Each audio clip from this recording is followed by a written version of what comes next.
The majority of interviews in sports are white noise. We all walk on after a brief coach speech and a few courteous sound bites. However, the entire fan community occasionally erupts when someone says something that gets to them. That's just what the Indiana Fever recently experienced. The Fever supporters lost it after the team president said one sentence. It was a tale that went global. The comment sections went crazy. The president of the Fever removed her former account due to the intense backlash. This is the part, though, that nobody anticipated. The most significant thing she stated was not even included in the video that began it all. The true narrative that was concealed in the press conference is far worse if you're a Fever supporter. The excitement around 2025 was incredible for Fever supporters. New coach, new leadership, and what many referred to as the greatest free agency haul in years. The "and now you know" initiative. It wasn't nuanced. The WNBA as a whole was informed, this is our league now. Yes, indeed. They also have the most talked about athlete in women's sports, Caitlin Clark. Rested, rejuvenated, and seemed prepared to assume control. Anticipations from the roof. It was more than just a rebuild. It was championship or bust, win now. And they got off to a spectacular start, tearing up the home court sky. It appeared as though everything was coming together, then reality set in. Due to injuries, Caitlin Clark has missed almost half of the season. The veteran brought in to examine the locker room was Dana Bonner. After just 9 games, she left. It's frustrating that the product on the court doesn't even come close to addressing it. On certain nights, they appear to be unstoppable, defeating competitors such as the Aces, Dream, Lynx, and Liberty. They lost twice to the Sparks on other nights. Additionally, the plan has been obvious while Caitlin is on the floor. Play her off the ball, which is, incidentally, the exact opposite of her preferred environment. She repeated something to herself several times. Let's review. A championship run is what you promised. You brought in the veterinarians. You brought on a new coach. And you're taking the ball away from your stars while hardly playing 500 basketballs halfway through the season. Fans are furious, yes. Furthermore, the coach isn't the only one they blame. They are observing the GM, the front office, and Kelly Krasco, the president of the Fever, who is the mastermind behind it all. There was a lot of hope when Kelly, who had served as assistant general manager for the Pacers for 6 years, was appointed president of the Fever in 2024. Fans had been clamoring for this seasoned leader. Someone who could truly get it right, while building around Caitlin Clark. Now, however, that optimism has vanished midway through a rocky season. Then this footage appeared, and things blew up. Yes, we have a foundational player in Caitlin Clark and Leah Boston, and we're going to continue to add to that. But I want this team to be the leader in the country, and a brand, an enduring brand, like Apple or something. The outcry was instantaneous and focused on a single issue. Caitlin Clark is the Indiana Fever, not simply one of their members. To be honest, fans weren't mistaken. The franchise value of the Fever has skyrocketed, up 273% since Caitlin joined the league.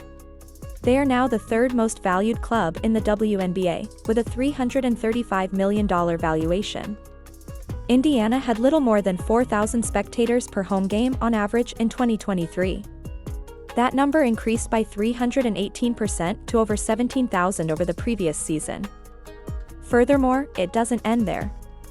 ESPN's viewership increased by 170% over the previous season. However, Caitlin's games carried it rather than merely contributing. 45% of the league's total broadcast value consisted of her matches. Only when Caitlin was visiting the city did teams shift their games to NBA arenas. Ticket prices surged, merchandise exploded, and the value of every franchise in the league doubled or increased. The WNBA is currently valued at $3.5 billion. Fans are not exaggerating when they claim that Caitlin Clark is the brand. She is.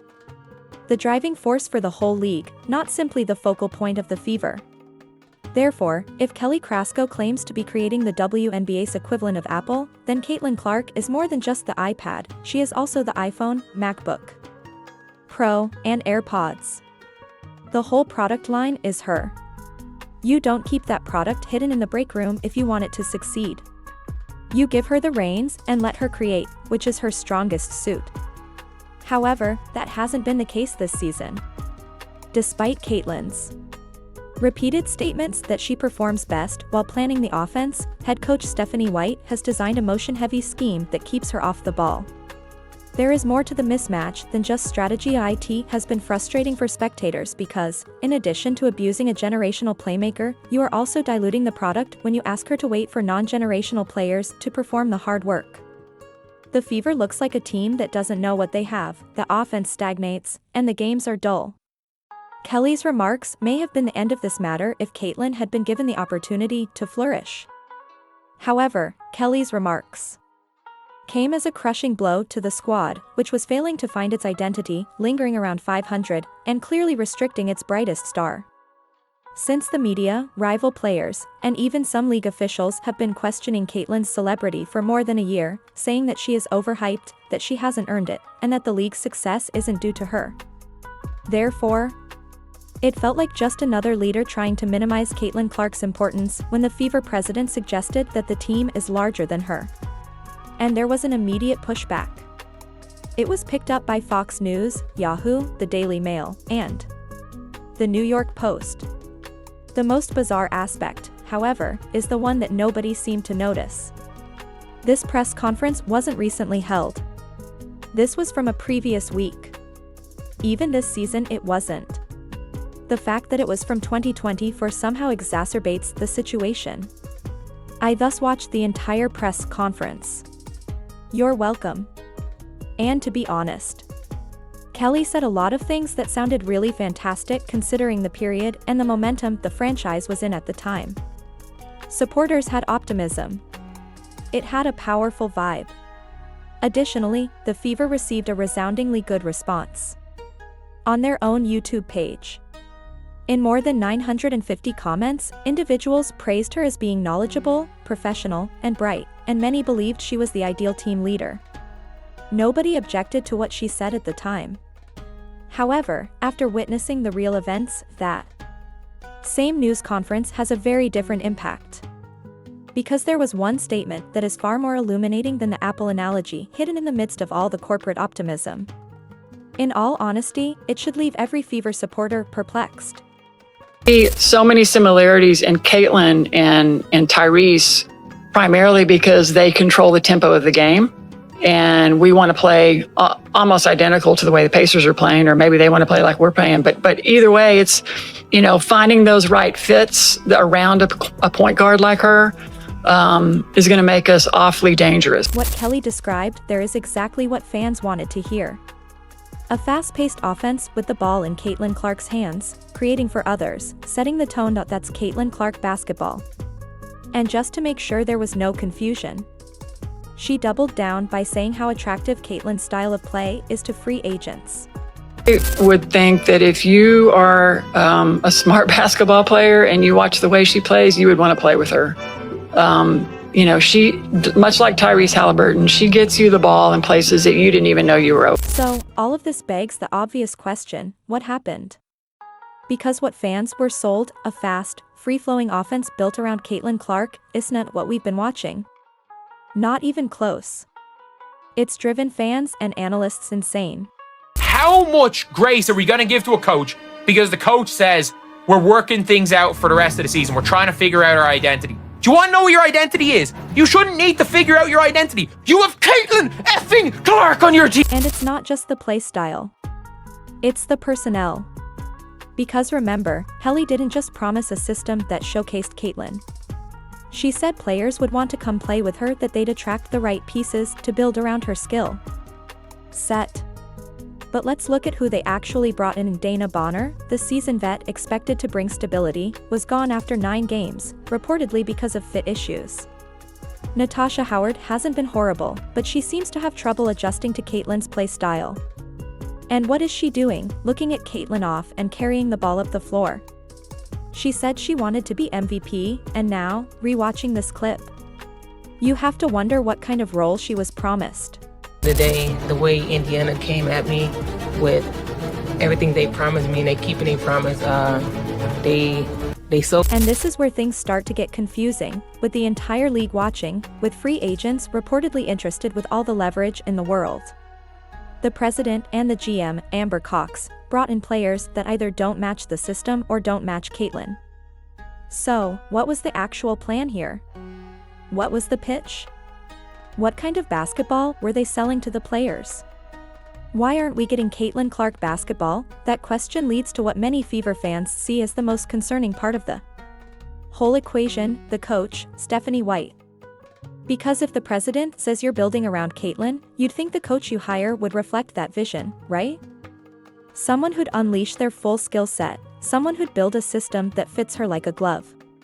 So, I went back and watched Stephanie White's introductory press conference, and yeah, Fever fans are going to feel like they've been lied to again. Anything, we want to continue to be exactly what they are, a fun, fast-paced, up-tempo style of play. So, let me get this straight. Kelly says she wants to play like the Pacers, fast, modern, and built around Caitlyn. Stephanie says they want to play just like they did in 2024. No wonder people were excited. It all sounded great. Everyone was saying the right things. They sold fans on Caitlyn Clark basketball on a system tailor-made for her generational game. And honestly, even Caitlyn bought in. She was super supportive of her new coach and teammates, but now even she seems frustrated. Steph has talked about kind of taking some pressure off you with Harry kind of running point in some actions and you playing off the ball. Just how do you think that will help when you reintegrate on too? Yeah, I mean, it'll be nice probably not to have to bring the ball up against pressure 94 feet, but like I said, that's what I'm best at, so we're still gonna do it. Now, this is what disagreeing with your coach sounds like in the media. I understand where you're coming from, but I need the ball. And it's not just fans who are picking up on it. There's real concern that Stephanie White either doesn't trust Caitlyn enough to hand her the keys to the offense, or just doesn't want to play that style at all. And when you listen to how Stephanie White talked about Luka Doncic while doing commentary for a Mavericks game, that worry starts to make a whole lot more sense.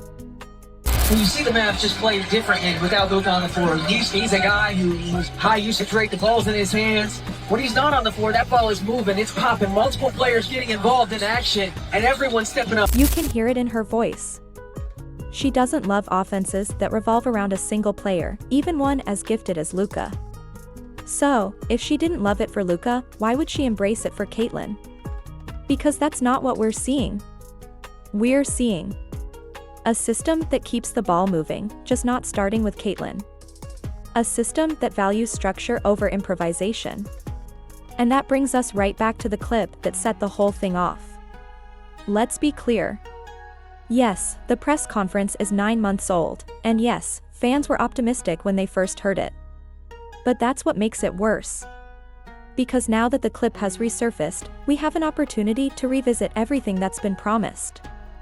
And now that we've seen the product, now that we've seen the system, the coaching, the decisions, that clip doesn't feel like an out-of-context soundbite. It feels like a broken promise.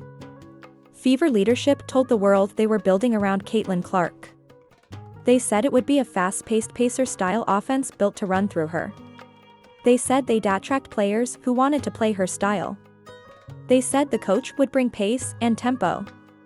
And now we get to hold them to that because unless they were lying through their teeth, and I don't think they were, this is a case of them bringing in players and a coach they were familiar with, but not ones who necessarily fit what made Caitlyn and the Fever successful. And that raises a much bigger question. If they can't match the vision they sold, can they really build around the most important player in women's basketball? Kelly Krasco can talk about building the next Apple all she wants. But Fever fans know the truth. They're not just Fever fans. They're Caitlyn Clark fans first.